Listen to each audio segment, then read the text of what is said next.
வரும்போதே ஒரு செம்ம எனர்ஜியோட வைபோட வரீங்க சார். உங்களை பார்க்கத்தாமா. நீங்க தான் சார், உங்களுக்காக தான் டெடிகேட் பண்றாரு டிஜே. நன்றி, ரொம்ப நன்றி. எல்லாருக்கும் மாலை வணக்கம். அவ்வளோ சின்சியராக வந்து இந்த ஃபங்க்ஷனை பார்க்குறவங்க எல்லாருக்கும் எங்கள் படக்குழுவினர் சார்பாக ரொம்ப ரொம்ப நன்றி. நான் அடிக்க ஒரு முறை வந்து போகிற இடம் இங்கே மைக்கில் மேடையில் பேசுகிறதுன்றது கொஞ்சம் எல்லோரும் பேசுனதுக்கப்புறம் ஓமாயிடுச்சு. இந்த படத்தில் என்னுடைய கதாபாத்திரத்தை பற்றி படம் ரிலீஸ் ஆனதுக்கப்புறம் பேசுகிறதா நல்லாயிருக்கும். ஏன்னா நான் இப்போ பேசுனேன்னா எங்கே எடிட் பண்ணுறதுன்னு தெரியாது. மொத்த கதையும் சினிமாவை சொல்கிறதுக்கு வாய்ப்பு இருக்குது.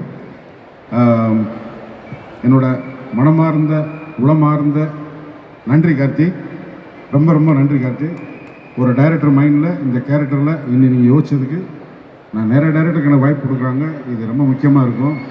அது வந்து என்னோடய ரிசல்ட் வந்து கணேஷ் சாருக்கு வந்து வேற ஒரு முகம் இருக்குது. கணேஷ் சார் வந்து இப்போ வந்து அவங்க அப்பா பேரில் படம் எடுக்கிறாங்க.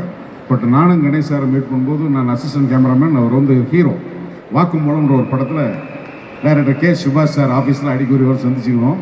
சார் வாக்குமூலத்தை திருப்பி எடுக்கலாம் சார், இன்றைக்கி எடுக்கலாம் சார், இன்றைக்கி எடுக்க வேண்டிய படம் சார்.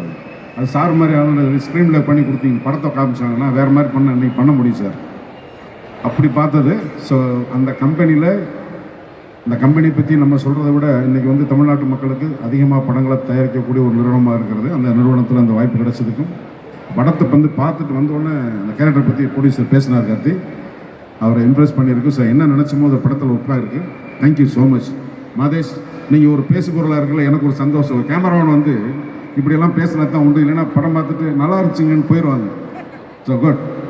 அதுக்கப்புறம் வந்து ஆதி, ஜல்லிக்கட்டு தமிழ்நாட்டில் வந்து ஒரு பெரிய பிரச்சனையாகும் போது தான் வந்து டெலிவிஷன் பேட்டியில் தான் முதல்ல அவரை பார்த்துனாங்க.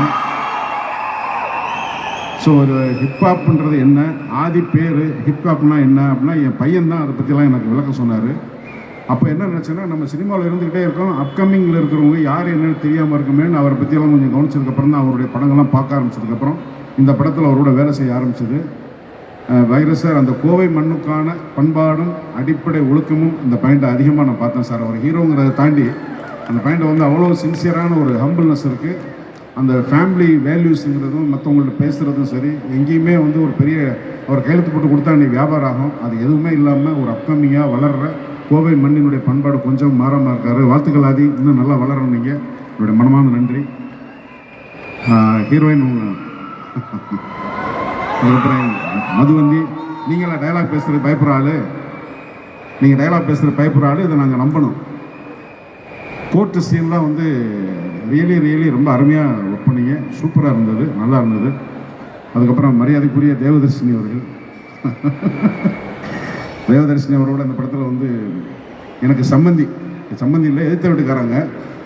ஸோ ஒரு நல்ல எப்போவுமே வந்து யாராவது உதவி கேட்டு போட்டால் செய்யாதரான்னு சொல்கிற ஒரு நல்ல தாய்.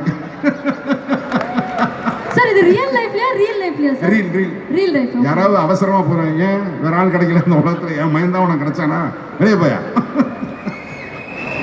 அதை மாதிரி ஒரு தாய் படத்தில் நட்சத்திரம். அப்புறம் வினோதினி, கிட்டத்தட்ட ஆல்மோஸ்ட் ஒரு 5 படத்தில் அவங்க தான் எனக்கு கண்டினியூவாக துணைவியாக இருக்காங்க. ஸோ அவங்க கூட வேலை செஞ்சது எனக்கு ஒரு எக்ஸ்பீரியன்ஸ், நல்ல எக்ஸ்பீரியன்ஸ் எனக்கு. பிரதிநிதி எல்லாருக்கும் என்னுடைய மனமார்ந்த நன்றிகளும் வாழ்த்துக்களும். இந்த படத்தை தியேட்டரில் பார்த்து அதுக்கப்புறம் உங்களுடைய படத்தை பற்றி பேசுகிறதுக்கான நிறைய வாய்ப்பு இருக்குது. வாய்ப்புக்கு நன்றி, வணக்கம். வாய்ப்பு. Thank you sir. சார் நீங்கள் போகிறதுக்கு முன்னாடி ஒரே ஒரு கேள்வி இருக்குது சார். உங்களுடைய லைஃப்லேயும் ஒரு பிடி சாரை கடந்து வந்திருப்பீங்க, அவரை பற்றி சொல்லுங்கள் சார். அவர் எப்படிப்பட்ட பிடி சாராக இருந்தார் உங்கள் லைஃப்? சார் இன்னைக்கு கூட காலையில் எழுந்திரிச்சு வாக்கிங் போகிறேன், எக்ஸசைஸ் பண்ணுறேன்னா அது எங்கள் பிடி சார் தான் காரணம். அந்த ஃபிட்னஸ் கொடுத்தது காரணம். இப்போ வாக்கிங் போய் ஃபிட்டாக வச்சுக்கணும்னு நினைக்கிறேன் பிடி சார் தான். நடராஜன், மாயன் அப்படின்னு அவங்க தான் எங்களுடைய பிடி சார். அவங்க தான் காரணம். எப்படி சார் இப்படி பேரெல்லாம் கூட ஞாபகம் வச்சிருக்கீங்க? அதான் உண்மையாகவே நிஜமாகவே அவங்க என்னை ட்ரெயின் அப் பண்ணாங்க, மேடைக்காக சொல்லலை.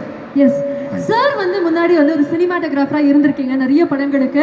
அப்படி பார்க்கும்போது மாதேஷ் அவர்களுடைய சினிமாட்டோகிராஃபி பற்றி கண்டிப்பாக நீங்கள் பேசியாக்கணும். அவங்கள பற்றி நிறைய பேசணும். இந்த மேடை பத்தாது. டைரக்ஷன் டீமை பற்றியும் சினிமாட்டோகிராஃபர்ஸை பற்றி பேசுறதுக்கு நிறைய மேடைகள் இருக்குது. ஏன்னா இங்கே வந்து இப்போது நம்ம நிறைய வேலைகள் இருக்குது. ஸோ அதை பற்றி பேசுகிறதுக்கு இப்போ நேரம் இல்லை. ரொம்ப சிறந்த பாக்கியராஜ் சார் ஒரு வரையில் சொன்னாங்களே, தரோவாக இருந்தாங்க. பாக்கியராஜ் சார்கிட்ட கதை சொல்லி டைரக்ஷனில் வந்து சொல்லும்போது இது ஷாட்டு, அதுக்கப்புறம் இந்த ஷாட்டு அந்த ஷாட்டுன்னு சொல்கிறது தான் முக்கியமான விஷயம். அதை ரொம்ப சின்சியராகவே வந்து கோர்ட்டில் பண்ணும்போது சொன்னாங்க, நான் பாக்கியராஜ் சார் நடிக்கிறாருன்னா கார்த்திகிட்ட நீங்கள் ஷார்ட்டை கதை சொன்னீங்களா அப்படின்னு. சொன்னேன் சார். ஷார்ட் ஆர்டராக சொன்னீங்களா, சீன் ஆர்டராக சொன்னீங்களா? அவர் கார்த்தி எதிர்பார்க்கும் கேட்டு இல்லைங்க, அவர் ஷார்ட் ஆர்டர் கேட்பார், அவர் வந்து வெறும் சீனை மாத்திரம் கேட்க மாட்டார், ஷார்ட் ஆர்டர் சொன்னா தான் உங்கள் மேலே ஒரு கான்ஃபிடென்ட் வரணும். அந்த கான்ஃபிடென்ட் கொடுத்ததுனால தான் வந்து சார் நடிச்சிருக்காரு. இப்போ எங்களுக்கு வந்து ஒரு டியூஷன் மாஸ்டர்கிட்ட போகிற மாதிரி தான் பாக்யராஜ் சார் எங்களுக்கு. ஸோ அவங்கள பற்றி நிறைய பேசணும், படம் ரிலீஸ்க்கு அப்புறம் நிறைய பேசணும். Thank you so much. கண்டிப்பா thank you sir, thank you so much. மீண்டும் வந்து அவருக்காக ஒரு பலத்த கரகோஷம் கொடுக்கலாம்னு நினைக்கிறேன். Thank you so much sir. PT sir அப்படிங்கிற டைட்டில் பார்த்தாலே உங்களுக்கு கண்டிப்பாக தெரிஞ்சிருக்கும், உள்ள நிறைய கிட்ஸ் இருப்பாங்க அப்படின்னு சொல்லிட்டு. ஸோ இந்த படத்துல ஒரு குழந்தை நட்சத்திரமாக வலம் வந்திருக்கக்கூடிய த்ரிஷவ் அவர்களை அன்போடு மேடை கணிக்கிறோம்.